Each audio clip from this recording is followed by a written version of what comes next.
اللہ کو اپنا مسجود بنایا ہے، معبود نہیں۔ اس نے اپنی زندگی کے بہت سے دائروں سے اللہ کو نکال دیا ہے۔ اللہ اس کے شعور کا سب سے بڑا حوالہ نہیں رہا۔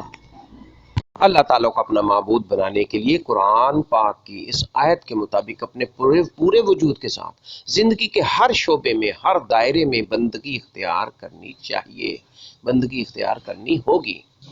سورۃ البقرہ آیت نمبر 208، یا ایھا الذین آمنوا ادخلوا فی السلم کافۃ ولا تتبعوا خطوات الشیطان انہ لکم عدو مبین۔ اے ایمان والو، اسلام میں پورے کے پورے داخل ہو جاؤ، اسلام میں پورے کے پورے داخل ہو جاؤ اور شیطان کے نقش قدم پر نہ چلو، یقین جانو وہ تمہارا کھلا دشمن ہے۔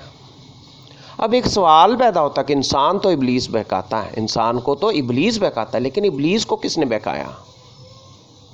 ابلیس کو دراصل اس کے نفس نے سرکشی پر ابھارا۔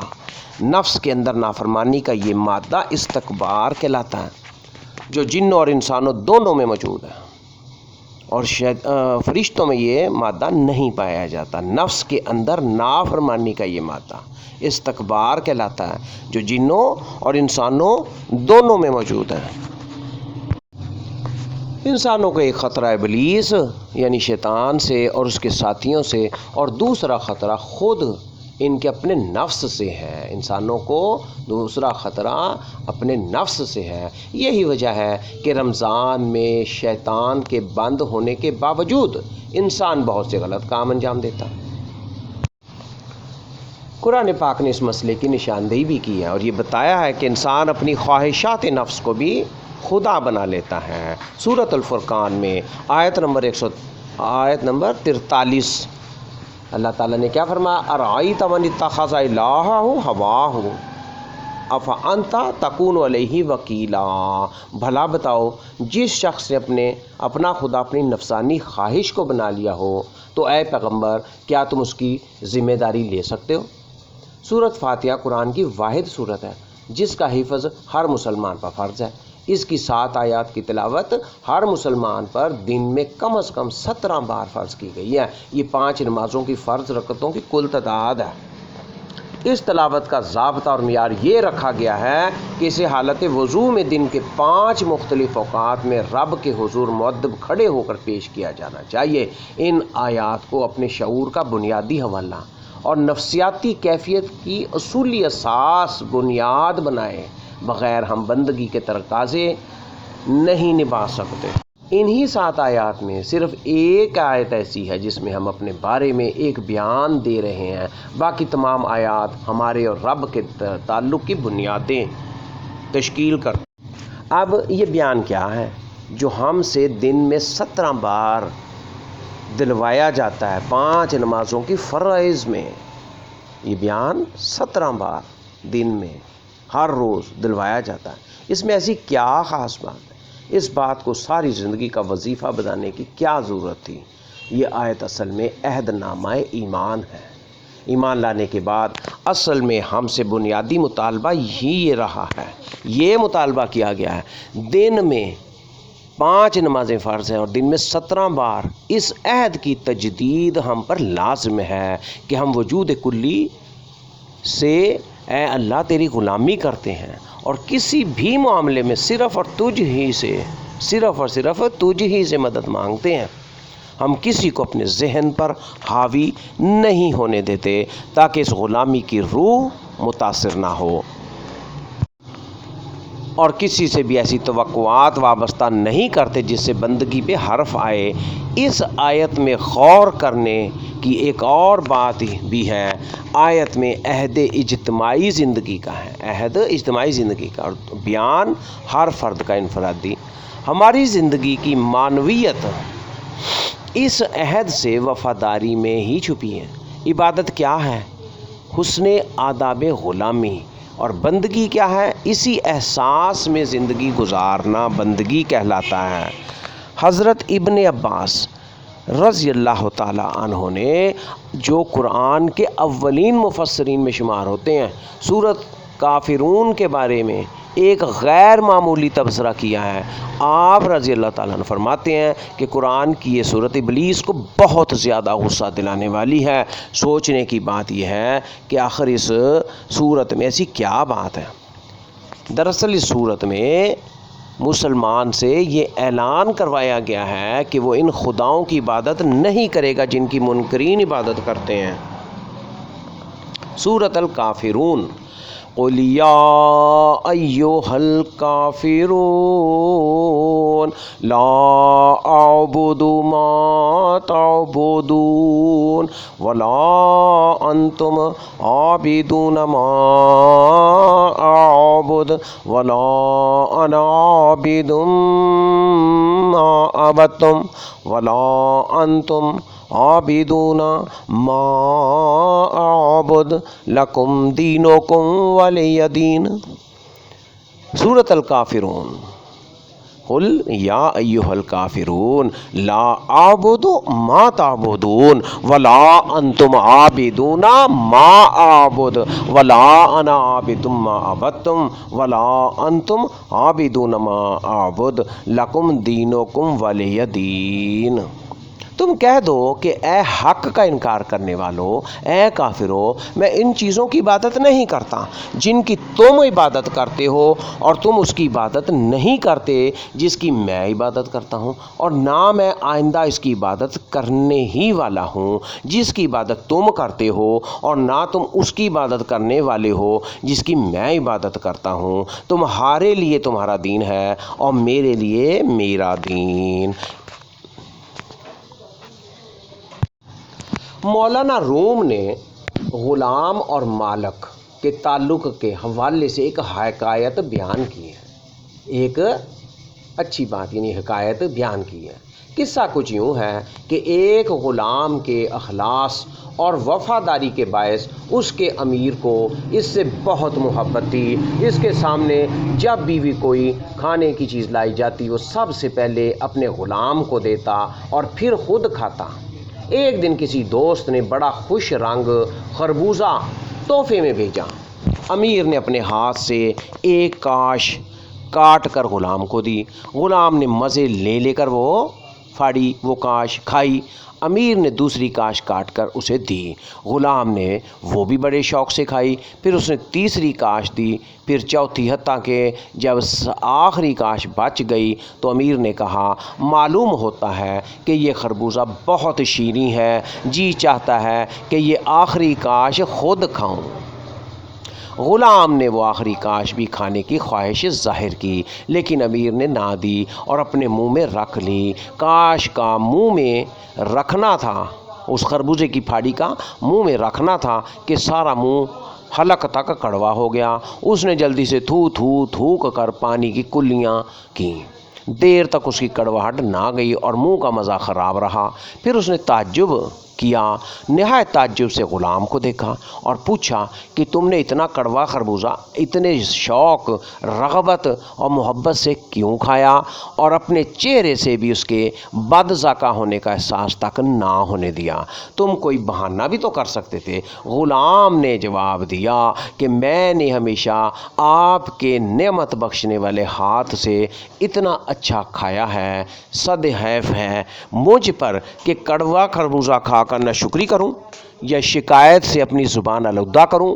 بندوں سے ایسا ہی اخلاص اور وفاداری خدائے واحد کو مطلوب ہے، اسی کو جذبہ عبودیت کہتے ہیں۔ تو ساتھیوں، بھائیوں، بہنوں، بیٹوں، بچوں، دوستوں، بزرگوں، قصہ آدم کی تخلیق سے یہ معلوم ہوا کہ اللہ تعالیٰ نے ہمارا دنیا میں آنا، رہنا، جینا اور اس سے رخصت ہونا، اس دنیا کے سفر کو مکمل کر کے اپنی طرف جانا، اللہ تعالیٰ نے قرآن پاک میں ہمیں یہ بہت اہم علم دیا ہے۔ اور یہ قرآن پاک جس میں کوئی جھوٹ نہیں، سچ ہی سچ ہے، تو یہ قصہ ہمیں سبق دیتا ہے کہ اللہ تعالیٰ نے ایسی مخلوقات پیدا کی ہیں جنہیں اختیار دیا گیا ہے، اختیار سے نوازا گیا ہے. ہم انسان ہیں اور جن بھی موجود ہیں، تو جن اور انسان کو یہ اختیار دیا گیا ہے. یہ اپنے اختیار اور ارادے کے ساتھ اللہ کو اپنا الہ اور رب مان لیں تو اسے اسلام لانا کہتے ہیں. اسلام قبول کرنا، اسلام لانا کیا ہے؟ یعنی اپنے اختیار اور ارادے کے ساتھ اللہ کو اپنا معبود سمجھنا، اپنا الہ حقیقی سمجھنا اور رب مان لینا، اختیار اور ارادے کے ساتھ، دونوں چیزوں ہیں، پھر اسلام قبول ہوتا. اور جب یہ چاہیں اللہ کو رد کر کے نافرمانی کے راستے کو اختیار کر سکتے ہیں. یہ انسان کا اختیار ہے، یعنی وہ کفر کر سکتا ہے، وہ نافرمانی کے راستے کو اختیار کر سکتا ہے. یہ اللہ تعالیٰ نے اختیار دیا. یہ اپنے اختیار پر اللہ کی مرضی کو قبول کر لیتے ہیں. اپنے اختیار پر اللہ کی مرضی، جو اللہ چاہتا ہے، جو قرآن حکم دیتا ہے، جو نبی پاک کے فرمان ہیں، ان تمام چیزوں کو اپنے اختیار کے ساتھ، اپنے اختیار پر اللہ کی مرضی کو قبول کر لیتے ہیں. یہی عبادت ہے کہ انسان اس کو نہیں پتہ مگر وہ نہ چاہتے ہوئے یا چاہتے ہوئے اپنے اختیار کے باوجود اللہ کی مرضی کو قبول کر لے. اسے عبادت کہتے ہیں.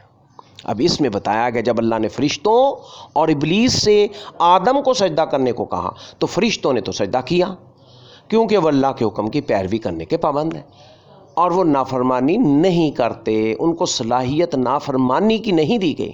وہ اپنے اختیار کا کوئی استعمال نہیں کر سکتے. ان کو اختیار نہیں دیا گیا. جو اللہ کی مرضی کے سوا ہو ایسا کوئی اس کو اختیار نہیں دیا گیا. ابلیس چونکہ جنوں میں سے تھا، ابلیس ملائکہ میں سے نہیں تھا اور اس کو یہ اختیار حاصل تھا. ملائکہ اور فرشتوں کو تو اختیار ہی نہیں تھا، ان کے پاس اختیار نہیں تھا. آج انسانوں کے پاس بھی ابلیس کی طرح، جنوں کی طرح اختیار موجود ہے اور اس کے اندر نافرمانی کی صلاحیت موجود ہے. وہ اپنے اختیار کا ایسا استعمال کرنے پر بھی قادر ہے جس سے وہ اللہ سے دور ہو سکتا ہے. اللہ سے دور ہوتا ہے، آج وہ اس کے غضب کا شکار ہوتا ہے. یہ اختیار ہے، یہی اصل آزمائش ہے اور اسی سے بندگی وہ پا سکتا ہے، اللہ کی صحیح بندگی کر سکتا ہے. اب بات صرف یہی ہے کہ ہمارے اندر جو اپنا ارادہ ہے، ہم اپنے اختیار کے ساتھ، ارادے کے ساتھ چاہیں تو اللہ تعالیٰ کی مانیں اور نبی پاک صلی اللہ علیہ وسلم کی اسوہ حسنہ سیرت طیبہ کو اختیار کر لیں اور محمدی فرمان اور محمدی زندگی قبول کرتے ہوئے جنت پائیں، یا پھر نافرمانی کا اختیار حاصل کر کے جو اختیار اللہ تعالیٰ نے انسانوں کو دیا ہے وہ کفر کا باعث، انکار کا باعث، فسادات کا باعث، خون و قتل کا باعث اور دیگر ایسی برائیوں کو اس کو اختیار ہے، اللہ تعالیٰ نے دیا ہے. آج دیکھتے ہیں کتنے بڑے بڑے ظلم ہوتے ہیں. یہ انسان کو اختیار دیا گیا، کیا اللہ تعالیٰ ان کو پکڑنے پر، فوری پکڑنے پر قادر نہیں؟ بلا شبہ اللہ تعالیٰ اسی وقت ان کو قابو کر سکتا ہے، لیکن یہ اللہ تعالیٰ کی آزمائش ہے اور یہ اختیار اس نے دیا ہے اور یہ اصول ہے. اس دنیا میں اللہ تعالیٰ نے یہ اصول اور معیار رکھا ہے. آج بڑے بڑے ظلم ہوتے ہیں، وہ بچیوں کے ساتھ ظلم ہے، وہ قتل و غارت ہے، وہ پرس چھینے جاتے ہیں، وہ بڑے بڑے دھوکے، فراڈ ہیں جی، راستوں میں لوٹ لیا جاتا ہے. تو کیا اللہ تعالیٰ ان کو نہیں روک سکتا؟ یہ اللہ کا اصول ہے، اللہ تعالیٰ کا اصول ہے کہ اس نے انسان کو اختیار دیا ہے اور تمام انسان، جنوں انس، پوری مخلوق کائنات اللہ کی نظر میں ہے، اللہ کی مٹھی میں ہے جی، اللہ کی انگلیوں کے درمیان ہے. تو اللہ تعالیٰ تو بہت بڑا ہے. تو یہ ایک بات ہے کہ یعنی بندگی کرنا جو اللہ تعالیٰ نے اختیار دیا ہے کہ انسان اپنے ارادے اور اختیار کے ساتھ اللہ والا بننے کی کوشش کرے اور نبی کائنات، نبی آخر الزماں حضرت محمد مصطفیٰ صلی اللہ علیہ وسلم کے لائے ہوئے طریقے اسلام کے ذریعے سے اپنے رب کی اطاعت کرے. تو یہ بات سمجھنے کی ہے. اور قرآن پاک کی یہ آیات جو تلاوت کی گئی ہیں سورۃ البقرہ کی 30 سے 39 آیات میں اللہ تعالیٰ نے یہاں حقیقت بیان کر دی اور یہ ہمارے لیے اسوہ. جب انسان کو تخلیق کر کے بھیجا دنیا میں تو قرآن نازل کر دیا گیا اور بہت وقتوں کے بعد کہ انسان بھٹکتے رہے، انسان بہت وقت تک بھٹکتے رہے، وہ جنگلوں پہاڑوں میں رہے، ان کے پاس لباس نہیں تھے، ان کے پاس کوئی ذرائع نہیں تھے۔ اللہ تعالیٰ نے ان کو اپنے اختیار، اپنی من مرضی، اپنے کاروائیاں، اپنے جو ان کے دل کی خواہشات تھیں ان کے مطابق چلنے کا بڑا موقع دیا۔ بہت لمبی زندگی تک انسان اس دنیا میں، پھر انبیاء کا سلسلہ ہوتا ہے جی، اور پھر حضرت نوح، پھر اس کے بعد حضرت دیگر انبیاء، اور پھر ابراہیم علیہ السلام اور دیگر ملائکہ اور موسیٰ علیہ السلام اور عیسیٰ علیہ السلام، اور پھر نبی آخر الزمان حضرت محمد مصطفیٰ صلی اللہ علیہ وسلم کا اس دنیا میں نزول ہوتا ہے۔ وہ اس دنیا میں پیدا ہو جاتے ہیں۔ نبی پاک صلی اللہ علیہ وسلم کا اس دنیا میں آنا بہت بڑی اللہ تعالیٰ کی احسان ہے اللہ تعالیٰ کا، اور یہ اللہ تعالیٰ کی بہت بڑی مہربانی ہے، کرم ہے اللہ کا کہ نبی پاک اس دنیا میں تشریف لے آئے، اور آپ کا اس دنیا میں آنا اور آپ پر قرآن پاک کا نزول ہونا یہ بہت بڑی نعمت ہے انسانوں پر۔ اس سے پہلے انسان گمراہ تھے، بھٹکتے پھرتے تھے، کوئی ہوش نہیں تھا، کیا کھائیں، کیا پہنیں، کیسے رہیں، کیا انسان پہاڑوں میں، جنگلوں میں کیا خباستیں، کیا کیا کچھ قتل و غارت ہوتا تھا۔ تو اللہ تعالیٰ نے نبی پاک کو جب مبعوث فرما دیا 40 سال میں، پھر قرآن پاک نازل ہونے لگا، تو اس میں یہ آیات اللہ تعالیٰ نے ہمیں یہ عقل کی بات، یہ سمجھ کی بات دی ہے کہ جب دنیا میں بھیجا گیا ہے تو اس کا منجا و ماوا یہاں پر موجود رکھا گیا۔ اس زمین پر ہم نے رہنا، اس زمین سے کھانا پینا اور اسی میں جانا ہے۔ تو یہ آیات ہمیں بتاتی ہیں کہ تخلیق آدم کا اصل مقصد کیا تھا، اور نبی پاک صلی اللہ علیہ وسلم بھی چونکہ انسان تھے، اللہ تعالیٰ نے انسانوں کے لیے ہی انسانی شکل میں اور انسان بنا کر کے ان کو پیغمبر بنا کر کے بھیجا، اور پھر قرآن پاک نازل فرمایا، اور اس میں یہ حقیقتیں آج تک جو قیامت تک سچائی ہیں جی ان کا پیغام دیتی ہیں۔ تو ان میں یہ ساری چیزیں آ رہی ہیں، اور اس میں یہ بیان کیا گیا ہے کہ اللہ تعالیٰ نے یہ فرما دیا ہے جی۔ اللہ تعالیٰ نے پہلے فرشتوں کی محفل سجائی اور اس مجلس میں کہا کہ میں زمین میں ایک خلیفہ بنانے والا ہوں۔ آج ہر انسان ایک خلیفہ اللہ کا، اس کو اختیار دیا گیا ہے، اللہ کا نائب ہے۔ یہ ضروری نہیں ہے کہ ہر پیغمبر اللہ کا نائب ہے، ہر انسان کو پیغمبروں کی طرح ہی صلاحیتیں دی گئی ہیں، مگر ان کو 10 درجے بلند تھے، ان کے پاس 10 انسانوں کی طاقتیں تھیں، مگر ہاتھ، پاؤں، آنکھیں، ناک، چلنا پھرنا، کھانا، معدہ، ہضم، یہ سب چیزیں ان کی انسانوں کی طرح تھیں۔ آپ کھانے کھاتے تھے، بیویاں ان کی تھی، بچے ان کے تھے، لباس وہ پہنتے تھے، تو یہ ساری چیزیں موجود تھیں۔ تو ابلیس نے تو آدم کو سجدہ کرنے سے انکار کیا، اور آج انسانوں کا حال دیکھیں، جن دیکھیں، انسان دیکھیں، وہ آدم ہیں جی، وہ اللہ کو سجدہ، وہ ٹوٹا پھوٹا سجدہ۔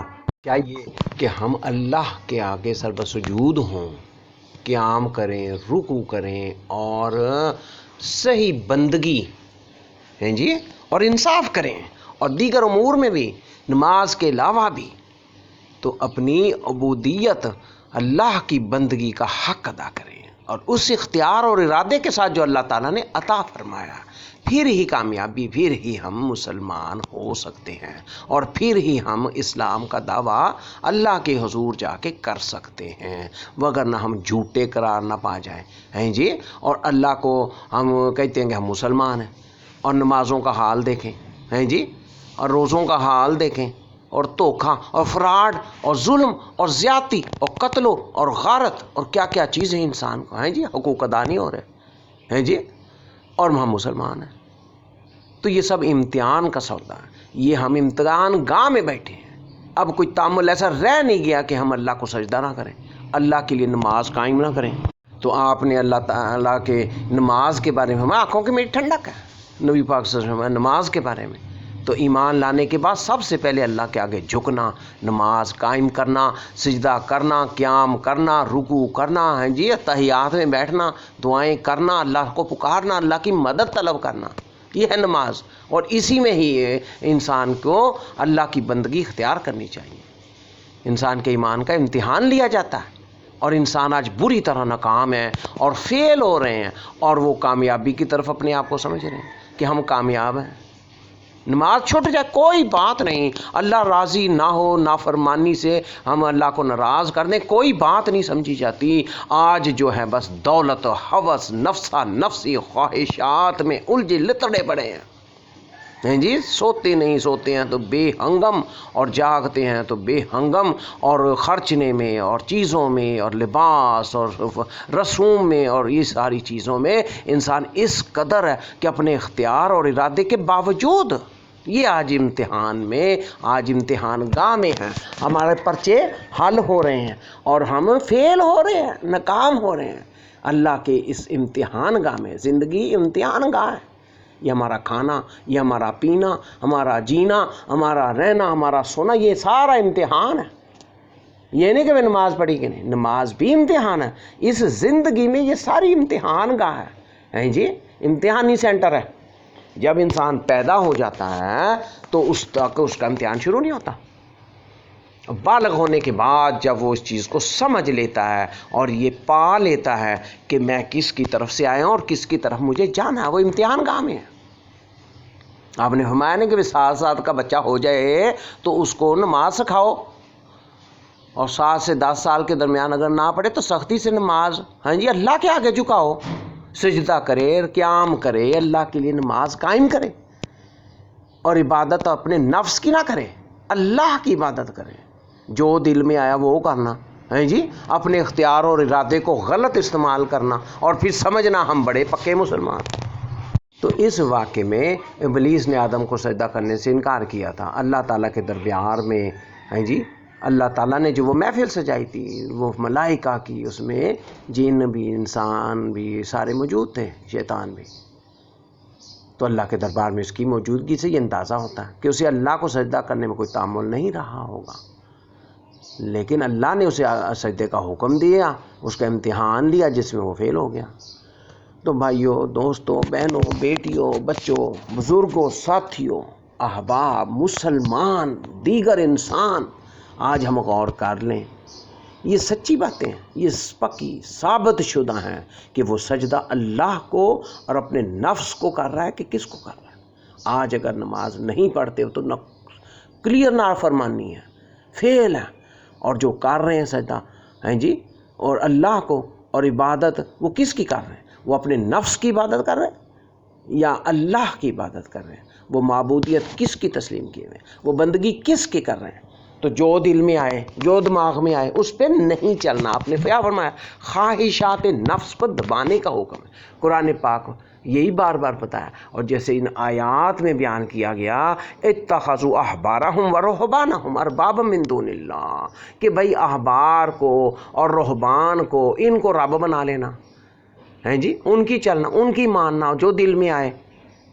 تو اللہ دینے پر قادر ہے، اولادیں دینے پر قادر ہے، رزق اور دیگر اور بیماریاں دور کرنے پر یہ اللہ ہی قادر ہے۔ تو یہ آزمائش کی اس کی شکلیں ہیں، وہ ہم پر بہت رحیم اور کریم ہے جی۔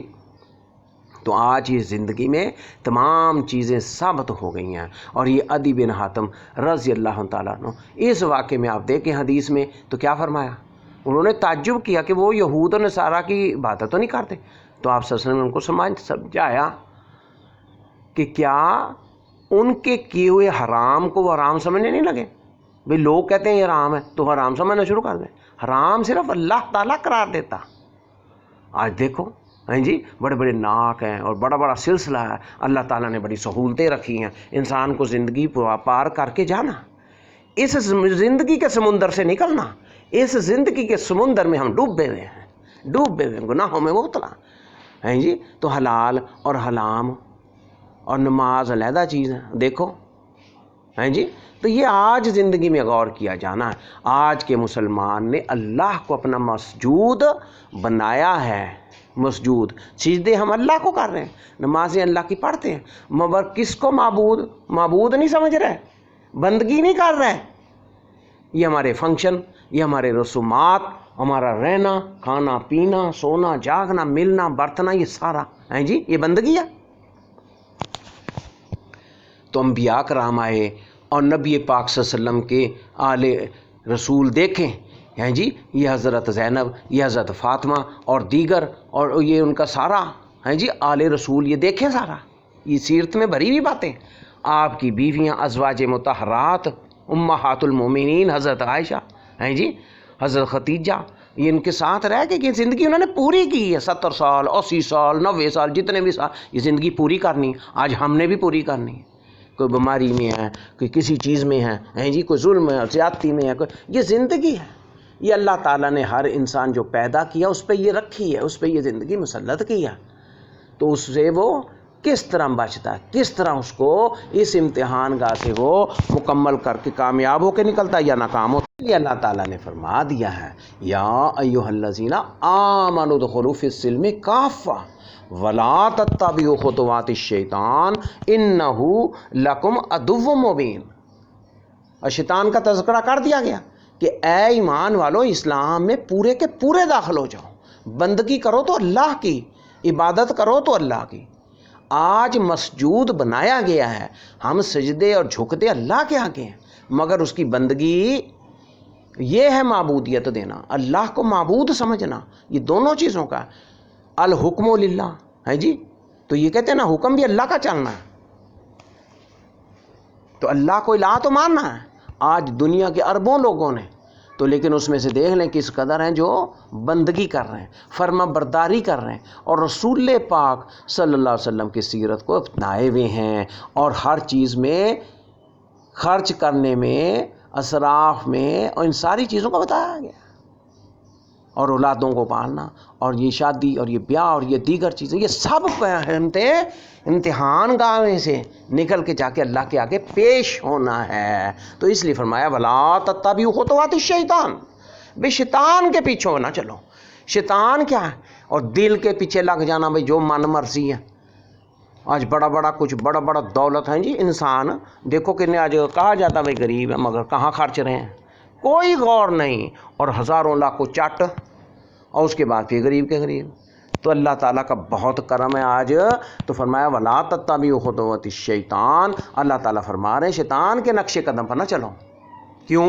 اِنَّهُ لَکُمْ عَدُوٌّ مُبِینٌ، یقین جانو وہ بڑا کھلا دشمن ہے، وہ اللہ کے مقابلے میں کھڑا ہو جاتا ہے۔ تو انسان بہکاتا ہے، انسان اور ابلیس انسان کو بہکاتا ہے شیطان، اور اس کے اندر بھی نفس رکھا گیا ہے، وہ اس کو ابھارتا ہے، نفس مارا ہے، وہ ابھارتا ہے انسان، کبھی وہ رسموں کے اندر، کبھی وہ فیملیوں کے اور رشتہ داری کے اندر، اور پھر دیگر امور کے اندر، معاملات کے اندر نفس ابھارتا ہے۔ یہ میاں بیوی کے معاملات، اولاد کے معاملات، ملنے برتنے کے، قرب و جواہر کے، محلے داری کے، اور معاشرتی یہ دیگر چیزوں میں انسان کو نفس ابھارتا ہے، اور انسان کے اندر ابلیس اور انسان کے اندر نفس، یہ دونوں چیزیں، یہ دیکھنا، غور کرنا۔ تو یہ مادہ رکھا گیا ہے نفس کے اندر، نافرمانی کا مادہ اللہ نے رکھا ہے کہ یہ نافرمانی چاہے تو کر سکتا ہے، اور اس وجہ سے اب یہ سوال ہے کہ انسان کو تو شیطان بہکاتا ہے، لیکن شیطان کو کس نے بہکایا؟ یہ ہے نفس۔ دراصل نفس یہ سرکشی پر ابھارتا ہے، انسان کے اندر کا نفس، یہ اختیار جو دیا گیا ہے۔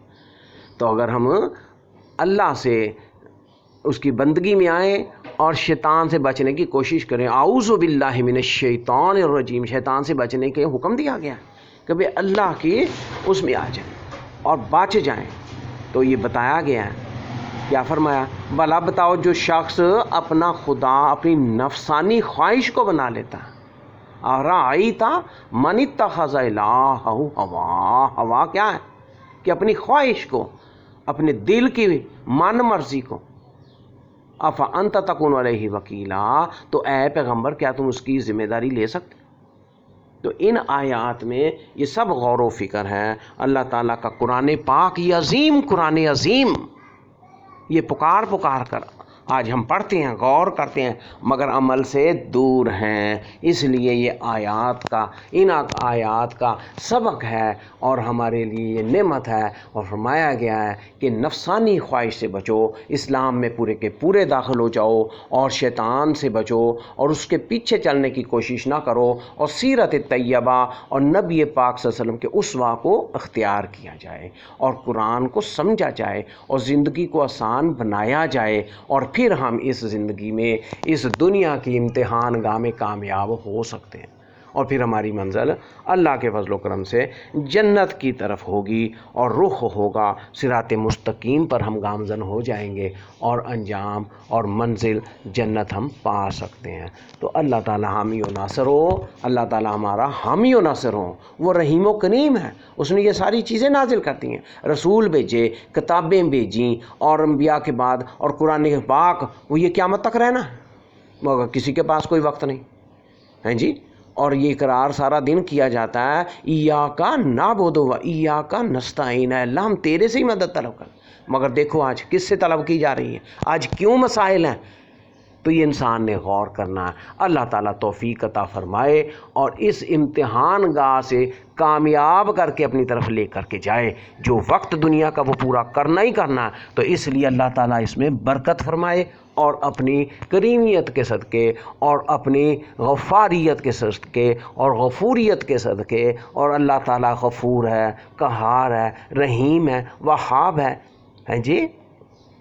تو ان چیزوں کے ناطے اللہ تعالی ہم پر رحم فرمائے، اور ہمیں صحیح رستے پر گامزن فرمائے، اور ہم صحیح بندگی کرنے والے، اور رب کو مسجود اور رب کو ہی معبود سمجھنے لگیں، اور اس کی عبادت کریں، اور اسی کے آگے جھکیں، اور اسی کو الہ حقیقی سمجھنے کی کوشش کریں۔ اللہ تعالیٰ قبول و منظور فرمائے اور کمی کوتاہی معاف فرمائے۔ وآخر دعوانا ان الحمدللہ رب العالمین، والسلام علیکم ورحمۃ اللہ وبرکاتہ۔